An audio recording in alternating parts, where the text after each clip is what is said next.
CCTV ফুটেজের ভিডিওটা আজকে আপনাদের সামনে দেখিয়ে পর্বটা শুরু করলাম। এটা ডায়মন্ড হারবার তথা তৃণমূলের সেকেন্ড ইন কমান্ড এবং যাকে যুবরাজ বলা হয়, গণতন্ত্রের যুবরাজ যাকে বলা হয়, সেই অভিষেক বন্দ্যোপাধ্যায়ের অবেদ্য গড়, যেখানে 7 লক্ষেরও বেশি ভোটে তিনি জয়লাভ করেছে বলে দাবি করেন। যদিও কিভাবে জয়লাভ করেছে তা নিয়ে প্রচুর বিতর্ক রয়েছে এবং তার অনেক তথ্য প্রমাণও আমাদের কাছে বা সবার কাছে পাবলিকলি অ্যাভেলেবেল রয়েছে। গতকাল ঠিক 25 তারিখ রাত্রির 10:30, 10টা, 10:30, 11:45 এই সময়ের দিকে ডায়মন্ড হারবারের বিভিন্ন জায়গায় সাধারণ মানুষকে ভয় দেখানোর জন্য বাইক বাহিনী তাণ্ডব করে এবং সেখানে গিয়ে জয় বাংলা, জয় বাংলা, ওই জানেন আপনারা এখন জয় বাংলা একটা অদ্ভুত সেন্সে ব্যবহার করা হয়, কিন্তু জয় বাংলা, বাংলার গর্ব গৌরবকে কিভাবে ছোট করা হচ্ছে এই স্লোগানের মধ্যে দিয়ে, সেটা এই ভিডিওটা আরো একটা নমুনা। সাধারণ মানুষকে ভীতি প্রদর্শন করার জন্য যদি জয় বাংলা স্লোগান ব্যবহার করা হয় তাহলে বোঝাই যাচ্ছে যে তারা বাংলার প্রতি কতটা শ্রদ্ধা এবং সম্মান রাখছে। কিন্তু এই ভিডিওর পরই তৎক্ষণাৎ ব্যবস্থা নিতে বলেছে নির্বাচন কমিশন। ইতিমধ্যে ব্যবস্থা নেওয়ার প্রক্রিয়াও শুরু হয়ে গেছে। সিসিটিভি দেখে প্রত্যেকের বিরুদ্ধে, প্রত্যেকে মনে বলছি যে প্রত্যেক, no one will be spared, প্রত্যেকের নামে এফআইআর করার নির্দেশ দেওয়া হয়েছে। দেখুন, আমি আজকে আপনাদের সামনে একটা অত্যন্ত মারাত্মক খবর নিয়ে এসেছি, অত্যন্ত মারাত্মক খবর। আপনারা পর্বটা শুনুন, আপনারা বুঝতে পারবেন। আমি খুব কমই এই ধরনের হয়তো আপনাদের সামনে তথ্য জোগাড় করতে পারি, কিন্তু আজকে তেমন একটা দিন, মারাত্মক একটা তথ্য আপনাদের সামনে এনেছি। দেখুন, আর মাত্র দিন দুয়েক হাতে আমাদের সামনে রয়েছে দ্বিতীয় নির্বাচনের আগে। তার আগে দেখুন, তার আগে কি লেখা হচ্ছে দেখুন, ভোটের আগে কড়া মেজাজে কমিশন, কেউ ভয় দেখালে 24 ঘন্টার মধ্যে ব্যবস্থা নিতে হবে পুলিশকে, না হলেই চরম পরিণতি। আসুন আজকে বিশ্লেষণ করব। নমস্কার, আমি প্রলয়। প্রত্যেক দিনের মতোই আপনাদের সামনে হাজির হয়েছি রাতের আরো একটি পর্ব নিয়ে।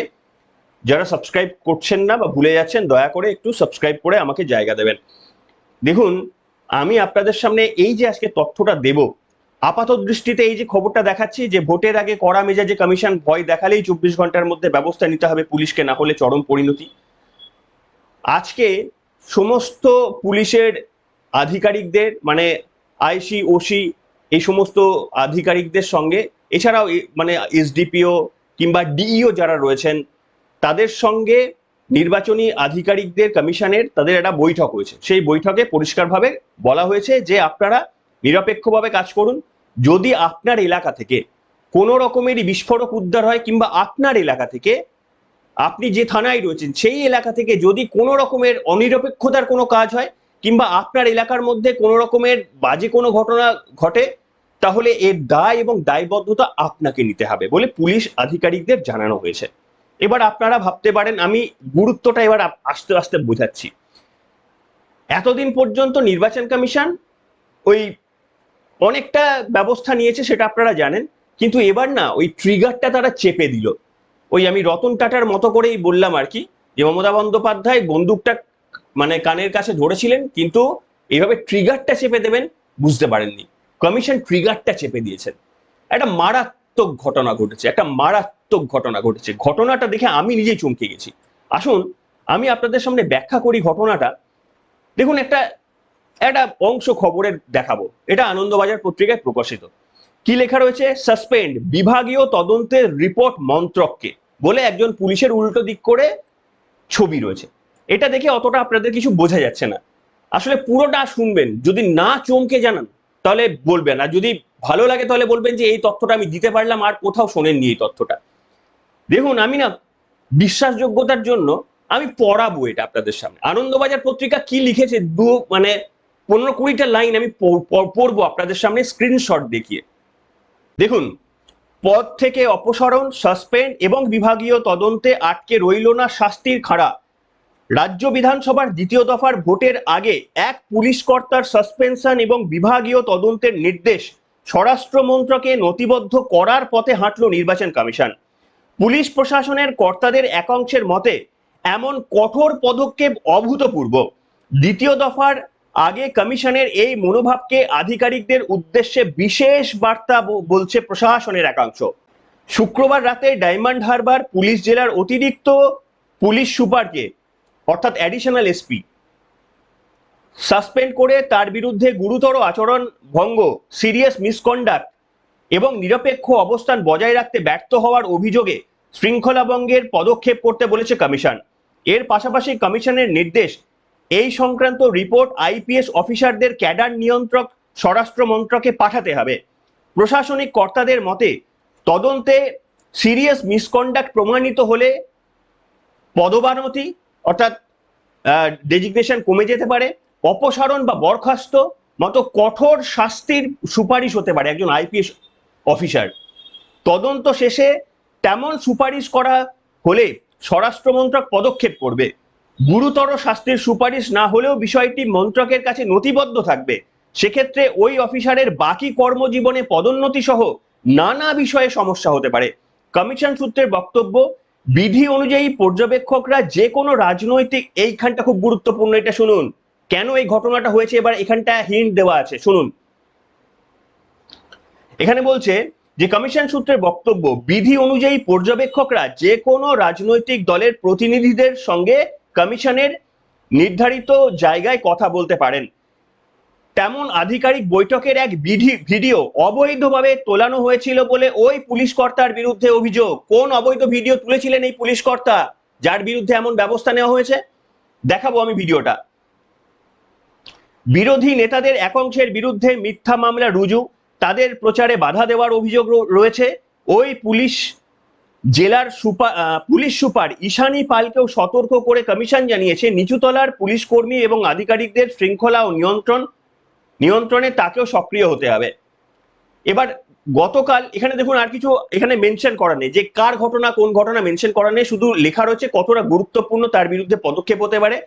তার সারা মানে বলছে যে খুব সিরিয়াস অ্যাকশন হলে তো তার একেবারে কর্মজীবন ছেদ পড়তে পারে, তার পদোন্নতি সারা জীবনের মতো স্তব্ধ হয়ে যেতে পারে, আর যদি ন্যূনতম হয় তার আগামী দিনে পদোন্নতি হবে কিনা সে নিয়ে সন্দেহ থাকবে। তার কারণ তিনি অনিরপেক্ষ কাজ করেছেন এবং তৃণমূলকে সুবিধা পাওয়ার জন্য কিছু অবৈধ ভিডিও হাতে তুলে দিয়েছেন। এখানে আর কিছু লেখা নেই, আমি দুয়ে দুয়ে মেলানোর চেষ্টা করছি। আমিও কনফার্মেশনে আসবো না, আপনারা কনফার্ম করবেন। দেখুন, আমি গতকাল একটা খবর দেখিয়েছিলাম আপনাদের সামনে যে ডায়মন্ড হারবারের 5 জনের বিরুদ্ধে মারাত্মক একটা অভিযোগ। এই প্রথমটাও দেখালাম, এই খেলা হবে ডায়মন্ড হারবার, সব হচ্ছে ডায়মন্ড হারবারে যা হচ্ছে। এই ডায়মন্ড হারবারের আমি দেখিয়েছিলাম যে কিভাবে এরা দুর্গ বানিয়ে রেখেছে, তার উদাহরণ হচ্ছে এটা। 5 জন পুলিশ আধিকারিককে তাদের বিরুদ্ধে পদক্ষেপ নেওয়া হয়েছে। তারা কে কে ছিলেন আমি সবার নাম আর বলছি না, শুধু একজনের নাম বলবো, সেটা হচ্ছে Sandip Garai, IPS additional SP Diamond Harbour. দেখুন এখানেও কিন্তু অ্যাডিশনাল এসপির কথা বলা রয়েছে, যেটা পেপারে পড়লাম। এই ব্যক্তি কিনা সে সেটা লেখা নেই, কিন্তু অ্যাডিশনাল এসপি ডায়মন্ড হারবার, তাহলে এনারই হওয়ার সম্ভাবনা বেশি। এই ব্যক্তি কিনা আমিও ওই কোয়েশ্চেন মার্ক ধরেই বলবো আপনাদের সামনে। দেখুন, একটা ঘটনা ঘটেছিল, সেটাও আমি আপনাদের সামনে এক্সপ্লেন করেছিলাম। ঘটনাটা কি না, ঘটনাটা হচ্ছে যে পশ্চিম মগরাহাট অর্থাৎ ডায়মন্ড হারবারের বিধানসভা অন্তর্গত একটি জায়গায়, সেখানে কমিশন নিযুক্ত একজন পুলিশ পর্যবেক্ষক যার নাম হচ্ছে পুরুষোত্তম দাস। সেই পুরুষোত্তম দাসের সঙ্গে তৃণমূল কংগ্রেসেরা মারাত্মক অভিযোগ করে গত 22 বা 23 এপ্রিল। তারা বলে যে এই পুরুষোত্তম দাস, যিনি পুলিশ অবজারভার, তার সঙ্গে মগরাহাটের প্রার্থী সাগরিকা হোটেলের কত 218 নম্বর নাকি একটা রুম, আপনারা শুনে নেবেন, পরে শোনাচ্ছি, সেই রুমে গিয়ে তারা কথা বলেছেন, তার সিসিটিভি ফুটেজটা প্রকাশ্যে এনেছেন। এখন প্রশ্ন হলো এই সিসিটিভি ফুটেজটা পেলেন কি করে? ওইখানে তো সিসিটিভি ফুটেজ কোনো হোটেল তো আপনাকে দেবে না তৃণমূল কংগ্রেসের হাতে, আপনি পেলেন কি করে? এবং দেখুন আনন্দবাজার পত্রিকায় এই ব্যক্তির সম্পর্কে কোন সিসিটিভি ফুটেজ লেখা নেই। এই ব্যক্তি প্রসঙ্গে যে ব্যক্তির আইপিএস অফিসারের বিরুদ্ধে পদক্ষেপ নেওয়া হয়েছে, যার বিরুদ্ধে মারাত্মক পদক্ষেপ নিতে চলেছে কমিশন, তার বিরুদ্ধে এই একই অভিযোগ, তিনি নাকি কোনো ফুটেজ ওই পুলিশ পর্যবেক্ষকের সঙ্গে কোনো প্রার্থীর ফুটেজ তিনি জমা দিয়েছেন তৃণমূলের হাতে। আমি তৃণমূল কংগ্রেসের 22 এপ্রিল বা 23 এপ্রিলের প্রকাশ করা একটা ভিডিও আপনাদের শোনাবো, মানে আগে দেখাচ্ছি ভিডিওটা, এই ভিডিওটা আপনারা দেখে নিন। তৃণমূল দাবি করছে এটা হচ্ছে পুরুষোত্তম দাস সাগরিকা হোটেলে বিজেপির মগরাহাট পশ্চিমের প্রার্থীর সঙ্গে কথা বলছেন, এটা তৃণমূল প্রকাশ করেছিল, দেখুন।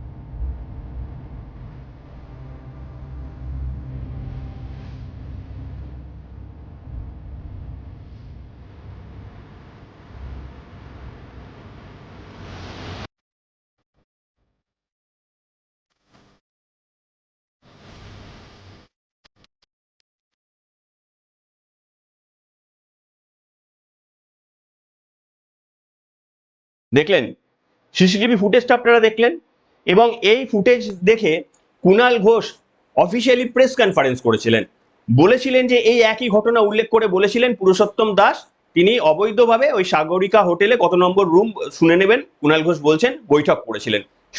কুণাল ঘোষের বক্তব্যটা শোনাবো, কিন্তু প্রশ্নটা হচ্ছে ভিডিওটা তৃণমূল কংগ্রেস পেলেন কি করে? এতদিন পর্যন্ত এই কোয়েশ্চেনগুলো আমাদের মাথাতেও থাকতো। এই যে স্ট্রিং অপারেশনের ভিডিও, এই যে সিসিটিভি ফুটেজ, এইগুলো পাচ্ছেন কি, সাপ্লাই করছে কি তাদের?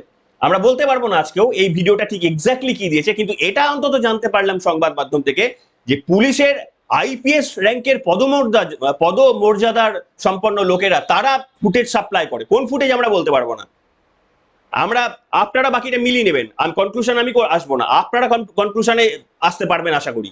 আগে দেখুন কুণাল ঘোষ কি বলেছিলেন। ডায়মন্ড হারবার একজন পুলিশ অবজারভার ডায়মন্ড হারবার বিধানসভা কেন্দ্র 143 পুলিশ অবজারভার পারমার স্মিথ পুরুষোত্তম দাস। কি চান লোকটা? পুলিশ অবজারভারের তো নিরপেক্ষ থাকার কথা, তার থাকার কথা আলিপুরে আইপিএস মেসে সরকারি আবাসনে ব্যবস্থা করা হয়েছিল, কারণ ওটা তো ব্যবস্থা হবে একজন যিনি আসছেন, তার বদলে তিনি গিয়ে সাগরিকা হোটেলে 208 নম্বর ঘরে গিয়ে উঠেছেন। Police observer diamond Harbour Sagarika hotel 208 নম্বর ঘর। ওই হোটেলে থাকার সময় দেখা যাচ্ছে তিনি 142 মগরাহাট পশ্চিম বিধানসভা কেন্দ্রের বিজেপি প্রার্থী গৌর ঘোষের সঙ্গে ব্যক্তিগত বৈঠক করছেন। দেখলেন কিভাবে দুয়ে দুয়ে চারটা মেলালেন, এবার মেলাতে পারবেন? মানে এতদিন ধরে পশ্চিমবঙ্গের মানুষকে এটা বলা হয়েছিল যে বিভিন্ন জায়গা নাকি তৃণমূলের দুর্গ।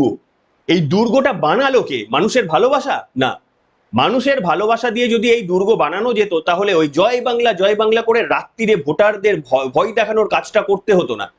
অভিষেক বন্দ্যোপাধ্যায় যদি সত্যি ভালো কাজ করে থাকেন, হয়তো করেছেন, কিছু ভোট তো পাচ্ছেন, জিতছেন, কিন্তু তাহলে এইটারও তিনি নিন্দা করতেন। যদি সত্যি অভিষেক বন্দ্যোপাধ্যায় এখনো চান, যে তার তো বয়স কম, মমতা বন্দ্যোপাধ্যায়ের মানে রাজনৈতিক জীবন এবং তার বয়স হয়ে গেছে, অভিষেক বন্দ্যোপাধ্যায় তার জীবনের যাত্রা এখনো অনেকটা বাকি, কাজে তিনি যদি তার ভাবমূর্তিকে অন্তত স্বচ্ছ করতে চান, ডেফিনেটলি মানুষের পাশে যেভাবে হেল্প করার জন্য তিনি ওই ভিডিওগুলো দিচ্ছেন, যে চোখের অপারেশন করছেন, এগুলো অত্যন্ত ওয়েলকামিং ভিডিও, কিন্তু পাশাপাশি ভোটের দিনে যদি এই ধরনের দাপাদাপির ভিডিও প্রকাশ্যে আসে, তাহলে বুঝতে হবে যে আপনার ওই মানে কি বলবো, এই সমস্ত সাহায্য করা মানুষ ভয়ে অ্যাকসেপ্ট করছে। মানুষ কি মানে গ্রহণ করছে মন থেকে? তার কারণ হচ্ছে এই যে দাপাদাপি আপনারা করছেন, এই দাপাদাপি তাহলে করার প্রয়োজনই হতো না যদি আপনারা সেখানে জিততেন। অভিষেক বন্দ্যোপাধ্যায়ের ভয় রয়েছে, আমি আপনাদের সামনে বলেছিলাম যে এবারে আমি তো নয়, মানে অন্য মিডিয়া করবে কিনা জানি না, আমি অন্তত করব, যে ডায়মন্ড হারবারের লোকসভাতে যত যত বিধানসভা রয়েছে সেই ভোটগুলো আমি যোগ করে দেখবো সেটা অভিষেক বন্দ্যোপাধ্যায়ের প্রাপ্ত ভোটের কাছে যাচ্ছে কিনা, তাহলে বোঝা যাবে, কিংবা জয়ের মার্জিনের পার্সেন্টেজটা অভিষেক বন্দ্যোপাধ্যায়ের জেতার পার্সেন্টেজের কাছাকাছি যাচ্ছে কিনা, সবগুলো অ্যাকুমুলেট করে এগ্রিগেট করে। আজকে দেখুন, আজকে পুলিশের মানে আইপিএস অফিসার এমনিতেই যা সম্মান পান, যা মাইনে পান, একেবারে পিঠের শিরদাঁড়া সোজা করে তিনি কাজ করতেই পারেন। হয়তো কি হবে, তিনি যদি পিঠের শিরদাঁড়া সোজা করে কাজ করেন, হয়তো তাকে একটু কম গুরুত্বপূর্ণ পোস্টিং এ পোস্ট দেওয়া হবে, তাতেও তো বাড়িতে গিয়ে মান সম্মান বজায় রেখে সেখানে তিনি কাজটা করতে পারেন।